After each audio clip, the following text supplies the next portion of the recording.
El Comentario Podcast presenta noticias bien contadas. Bienvenidos a todos los oyentes de este programa Noticias Bien Contadas, un informativo creado por Agustín Sancho Cubero para su podcast El Comentario.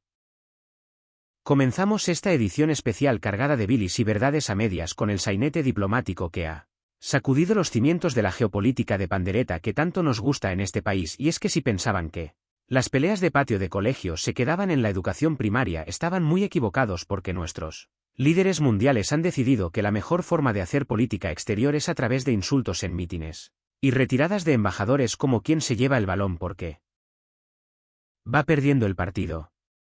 Hablamos por supuesto del choque de trenes entre el gobierno de España y el presidente de Argentina, Javier Milei. Ese hombre que parece salido de un experimento sociológico fallido o de una convención de peluqueros con mala leche. Resulta que el señor Milei decidió visitar nuestro país no para estrechar lazos ni para firmar acuerdos comerciales sobre la carne de vacuno o el dulce de leche, sino para soltar una bomba de racimo verbal en medio de un evento de la ultraderecha global. Con su habitual tono mesurado y tranquilo, que es pura ironía, decidió llamar corrupta a la esposa del presidente del gobierno español, Begoña Gómez, sin mencionar su nombre, pero dejando claro a quién se refería con la sutileza de un elefante entrando en una cacharrería. La reacción del gobierno español no se hizo esperar y fue proporcionalmente histriónica, con el ministro Álvarez saliendo a la palestra con el rostro desencajado exigiendo disculpas públicas como si estuviéramos en una novela de Jane Austen donde el honor mancillado se resuelve con duelos al amanecer. Pero como los duelos están prohibidos, decidieron retirar a la embajadora española en Buenos Aires, dejando las relaciones diplomáticas en un estado de congelación que ni el permafrost siberiano. Es fascinante ver cómo dos países hermanos con una historia común tan profunda deciden tirar todo por la borda, porque dos señores con egos del tamaño de estadios de fútbol no saben morderse la lengua. Y mientras nos distraemos con este circo transatlántico, en casa las cosas no están mucho más tranquilas, porque la ley de amnistía ha seguido su curso tortuoso y polémico, aprobándose definitivamente en el Congreso de los Diputados entre gritos de traición y aplausos de victoria. Es curioso observar cómo la misma ley puede ser vendida como la salvación de la convivencia y el fin de la democracia constitucional al mismo tiempo, dependiendo de qué canal de televisión sintonices o qué periódico decidas comprar en el kiosco. Los diputados de la derecha y la ultraderecha han pataleado y gritado hasta quedarse afónicos, prometiendo llevar la norma ante el Tribunal Constitucional y ante cualquier tribunal europeo que quiera escucharles, mientras que el gobierno de coalición respira aliviado pensando que con esto se aseguran la legislatura, aunque sea a costa de tener que tragar sapos y culebras cada vez que sus socios parlamentarios deciden apretar las tuercas. La realidad es que el ciudadano medio mira todo esto con una mezcla de aburrimiento y estupefacción, preguntándose si en algún momento alguien se dignará a hablar de los precios del aceite de oliva, que sigue costando más que el oro líquido, o de la vivienda, que se ha convertido en un lujo asiático inalcanzable para cualquiera que no haya heredado un ducado. Pero no dejemos la política nacional, porque el caso de Begoña Gómez sigue dando coletazos como pez fuera del agua. Un juez ha decidido abrir diligencias tras una denuncia de un sindicato conocido por su afición a los pleitos mediáticos, y aunque la fiscalía pide el archivo, la maquinaria del fango ya está en marcha a toda potencia. Se habla de cartas de recomendación y de influencias indebidas en un tono que sugiere que estamos ante el Watergate ibérico, cuando lo más probable es que todo quede en agua de borrajas o en un titular escandaloso que servirá para alimentar las tertulias durante semanas. Lo maravilloso de este país es que no necesitamos pruebas fehacientes para condenar a alguien en la plaza pública. Basta con un rumor malintencionado y un par de portadas bien diseñadas para que la presunción de inocencia salte por la ventana y se estampe contra el asfalto. El presidente Pedro Sánchez incluso se tomó 5 días de reflexión espiritual, como si fuera un monje tibetano, retirándose a la montaña para decidir si merecía la pena seguir aguantando el chaparrón o si era mejor mandarlo todo a paseo y dedicarse a cultivar huertos urbanos, pero al final decidió quedarse, para desgracia de sus opositores y regocijo de sus palmeros, en un giro de guión que ni los mejores escritores de telenovelas turcas hubieran imaginado. Cambiando de tercio y mirando hacia el escenario internacional, la situación es tan volátil que da miedo encender el telediario. En Oriente Próximo la guerra continúa con una brutalidad que nos debería quitar el sueño a todos, pero que hemos normalizado de una forma escalofriante. La noticia bomba ha sido la decisión del fiscal de la Corte Penal Internacional de solicitar órdenes de detención contra el primer ministro israelí Benjamin Netanyahu y contra los líderes de Hamás por crímenes de Guerra y crímenes contra la humanidad. Es un movimiento audaz que ha puesto a medio mundo en pie de guerra con Estados Unidos calificando la decisión de escandalosa y otros países aplaudiendo la medida como un paso necesario hacia la justicia. Veremos en qué queda todo esto porque la justicia internacional suele ser lenta y a menudo ineficaz cuando se trata de tocar a los poderosos, pero el simple hecho de que se haya planteado ya es un terremoto diplomático de magnitud incalculable. Mientras tanto, en el terreno la gente sigue muriendo y sufriendo en una espiral de violencia que parece no tener fin, alimentada por odios ancestrales y por intereses geopolíticos que poco tienen que ver con el bienestar de las poblaciones civiles. Y si pensaban que Oriente Medio era el único polvorín, miren hacia Irán, donde el presidente Ebrahim Raisi ha fallecido en un accidente de helicóptero que huele a misterio y a conspiración desde kilómetros de distancia. El helicóptero se estrelló en una zona montañosa y envuelta en niebla, lo que ha desatado todo tipo de teorías, desde el sabotaje interno hasta la intervención extranjera, pasando por fallos mecánicos o simplemente la mala suerte que a veces se ceba con los tiranos. La muerte de Raisi abre un periodo de incertidumbre en un país que ya de por sí es una olla a presión, con una población descontenta y un régimen teocrático que reprime cualquier disidencia con mano de hierro. Las calles de Teherán se han llenado de luto oficial, pero también se han escuchado susurros de esperanza entre aquellos que sueñan con un cambio, aunque la historia nos enseña que en esas latitudes los vacíos de poder suelen llenarse con algo igual o peor de lo que había antes. Saltamos ahora al mundo del espectáculo y la cultura pop, que es donde realmente se juegan las batallas que importan en el siglo XXI. El Festival de Eurovisión ha terminado, pero la resaca nos va a durar meses. La victoria de Nemo representando a Suiza con su himno no binario ha sido celebrada por muchos como un avance en la visibilidad y la tolerancia, pero el certamen en sí ha sido un auténtico caos marcado por la polémica participación de Israel y los abucheos constantes del público. Fue un espectáculo dantesco ver a los artistas intentando cantar sus canciones pop pegadizas mientras de fondo se escuchaban los gritos y los silbidos de un estadio entero protestando contra la guerra. Y para colmo, el ganador rompió el trofeo de cristal en el escenario en un momento que resume perfectamente el estado actual de Europa, algo bonito y brillante que se hace añicos en cuanto lo tocas con un poco de fuerza. La organización del festival intentó mantener una apariencia de normalidad y de fiesta apolítica, pero la realidad se coló por todas las grietas, demostrando que no se puede cantar sobre el amor y la paz mientras el mundo arde a tu alrededor sin parecer un completo hipócrita. Pero no todo es música y política, también tenemos nuestra dosis de drama tecnológico con la actriz Scarlett Johansson enfrentándose al gigante de la inteligencia artificial OpenAI. Resulta que la empresa de Sam Altman lanzó una nueva voz para su asistente virtual que sonaba sospechosamente parecida a la de la actriz en la película Her, donde precisamente interpretaba a una inteligencia artificial de la que el protagonista se enamoraba. Johansson, que ya había rechazado una oferta para poner su voz al sistema, se quedó de piedra al escuchar la demo y ha amenazado con demandas legales obligando a la empresa a retirar la voz en un acto de reculada histórica. Este incidente pone de manifiesto el salvaje oeste en el que se ha convertido el desarrollo de la inteligencia artificial, donde las empresas parecen creer que pueden apropiarse de la imagen y la voz de los artistas sin pedir permiso ni pagar derechos, escudándose en el progreso tecnológico. Es un aviso a navegantes de que en el futuro cercano no podremos fiarnos ni de nuestros propios oídos y de que la realidad se está volviendo cada vez más sintética y manipulable. Y hablando de realidades distorsionadas, tenemos que hablar del fenómeno viral del momento, que es la serie Bebé Reno en Netflix.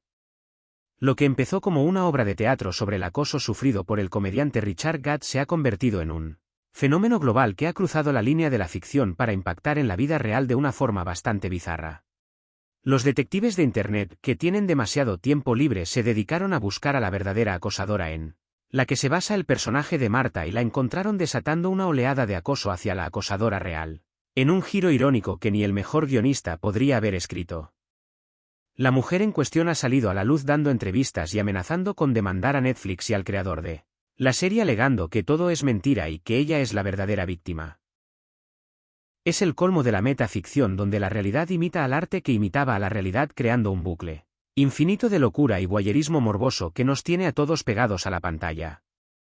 En el ámbito de la prensa rosa nacional, la cosa está que arde, con rumores de crisis en la Casa Real que nunca se confirman, pero que siempre están ahí flotando en el ambiente como una nube tóxica. Se habla de distanciamientos y de agendas separadas, pero lo cierto es que Felipe y Leticia siguen cumpliendo con su papel institucional con la profesionalidad de dos actores veteranos que saben que el espectáculo debe continuar pase lo que pase entre bambalinas. Mientras tanto, las hijas de los reyes van ganando protagonismo y la princesa Leonor se convierte en el nuevo icono pop de la monarquía, intentando renovar una institución que a veces huele a naftalina y a armiño viejo. Es curioso ver cómo la prensa del corazón analiza cada gesto y cada mirada buscando señales de discordia o de complicidad, convirtiendo la vida de estas personas en un reality show financiado con dinero público. Y no podemos olvidar la economía que nos aprieta el cuello cada vez que vamos al supermercado. Los datos de inflación dicen que la cosa se modera, pero cualquiera que intente comprar un kilo de frutas o llenar el depósito del coche sabe que eso es una verdad estadística que no se refleja en el bolsillo. La gente hace malabarismos para llegar a fin de mes mientras los grandes bancos y las energéticas anuncian beneficios récord en una obscenidad capitalista que nos restriega por la cara la desigualdad del sistema. Se habla mucho de la recuperación macroeconómica, pero la microeconomía de las familias sigue estando en la UBI, con respiración asistida y con pocas esperanzas de mejora a corto plazo.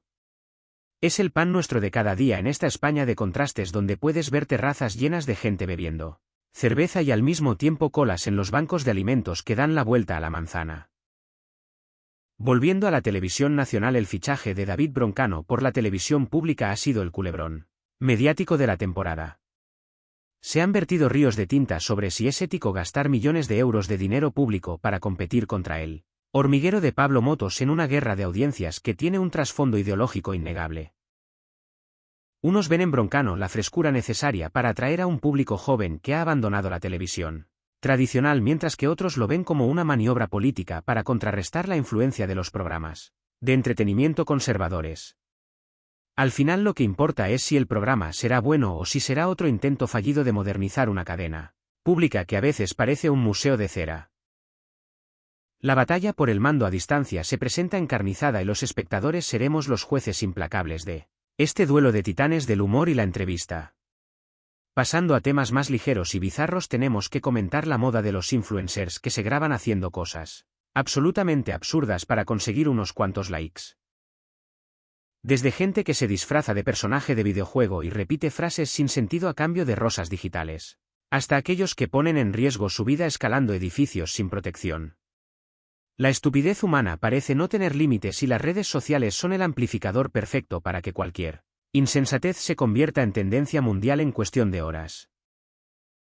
Vivimos en la era de la atención, donde lo importante no es hacer algo valioso sino hacer algo que llame la atención aunque sea ridículo o peligroso. Es el triunfo de la forma sobre el fondo, del ruido sobre la señal y de la vacuidad sobre el contenido. En el plano deportivo, el fútbol sigue siendo el opio del pueblo que todo lo tapa. El culebrón de Xavi Hernández en el Barcelona ha tenido más giros que una montaña rusa. Primero se iba, luego se quedaba con lágrimas en los ojos y abrazos con el presidente Laporta y finalmente parece que lo echan en una gestión que roza el esperpento. Es fascinante cómo un club que se autodenomina más que un club a veces parece más bien una casa de locos, donde la planificación deportiva se hace a golpe de impulso y de titular de prensa. Mientras tanto, el Real Madrid sigue a lo suyo preparando finales de Champions con esa mística que nadie sabe explicar, pero que funciona como un reloj suizo, dejando a sus rivales con cara de incredulidad. El fútbol en España no es solo un deporte, es una religión y una forma de vida que marca el ritmo de la sociedad, y que sirve de válvula de escape para las frustraciones diarias. ¿Y qué me dicen del clima, ese tema que solía ser de ascensor y ahora es de supervivencia? Estamos teniendo un mes de mayo que no sabe si es verano o invierno, con olas de calor que nos derriten y tormentas repentinas que inundan calles. El cambio climático ya no es una amenaza futura, es una realidad presente que nos golpea en la cara cada día, aunque haya quien todavía se atreva a negarlo con argumentos pseudocientíficos. Los agricultores miran al cielo con desesperación, viendo cómo sus cosechas se pierden por la sequía o por el granizo, mientras los políticos organizan cumbres y firman acuerdos que a menudo se quedan en papel mojado. Es la crónica de un desastre anunciado que estamos viendo en tiempo real y en alta definición, sin ser capaces de reaccionar con la contundencia necesaria. Retomando la crónica internacional, no podemos dejar de mirar hacia Estados Unidos, donde Donald Trump sigue su particular cruzada judicial y electoral. Es inaudito que un expresidente enfrente decenas de cargos criminales y al mismo tiempo sea el favorito para volver a la Casa Blanca en las próximas elecciones.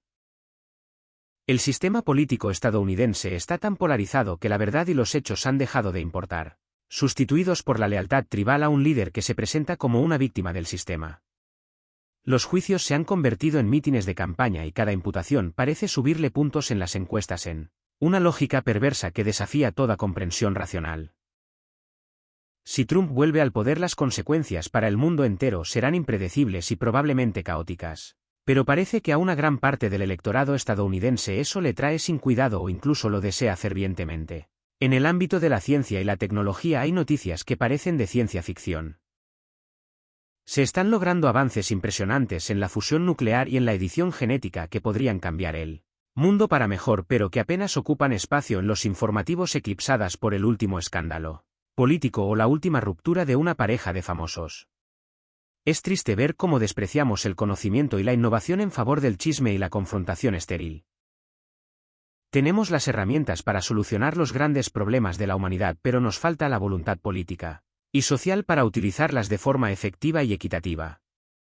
Preferimos debatir sobre si la Tierra es plana o sobre conspiraciones absurdas antes que escuchar a los expertos, que llevan años advirtiendo de los peligros y señalando las soluciones.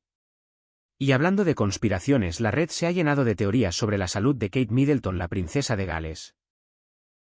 Su ausencia pública tras una operación abdominal desató una tormenta de especulaciones que obligó a la Casa Real Británica a publicar vídeos y comunicados que no hicieron más que echar leña al fuego. Al final tuvo que salir ella misma a anunciar que padece cáncer en un vídeo conmovedor que debería haber callado todas las bocas, pero que por desgracia solo sirvió para pausar momentáneamente la maquinaria del rumor. Este episodio nos muestra la crueldad de la fama y la voracidad del público que exige saberlo todo sobre la vida privada de las figuras públicas sin respetar ni siquiera los momentos de enfermedad y vulnerabilidad. Hemos perdido la empatía y la decencia en nuestra obsesión por el cotilleo y la primicia. Para ir cerrando este repaso caótico y visceral a la actualidad, no podemos dejar de mencionar la situación de la educación y la sanidad en nuestro país. Los profesionales de ambos sectores están al límite, agotados por la falta de recursos y por la burocracia asfixiante, mientras los gestores políticos se dedican a privatizar servicios o a recortar presupuestos. Es una vergüenza que pilares fundamentales del estado del bienestar se estén desmoronando ante nuestros ojos y que la respuesta sea la inacción o la confrontación partidista. Los médicos y los profesores son los verdaderos héroes de nuestra sociedad y merecen mucho más respeto y apoyo del que reciben. En resumen, el mundo está loco, la política es un circo, la economía nos aprieta y la sociedad parece haber perdido el norte, pero aquí seguimos contándolo todo con una sonrisa cínica y un micrófono abierto porque alguien tiene que decir que el emperador está desnudo y que el rey es un bufón. No se crean nada de lo que les cuentan sin cuestionarlo y sobre todo no pierdan el sentido del humor, porque tal y como están las cosas es lo único que nos queda para no volvernos completamente locos. Mantengan los ojos abiertos y la mente despierta, porque la realidad siempre supera a la ficción y en este informativo nos encanta recordárselo cada día. Esto ha sido un viaje por las miserias y las grandezas de nuestro tiempo, un espejo deformante que nos devuelve una imagen grotesca pero real de lo que somos y de lo que nos rodea. Guión, dirección y realización: Agustín Sancho Cubero.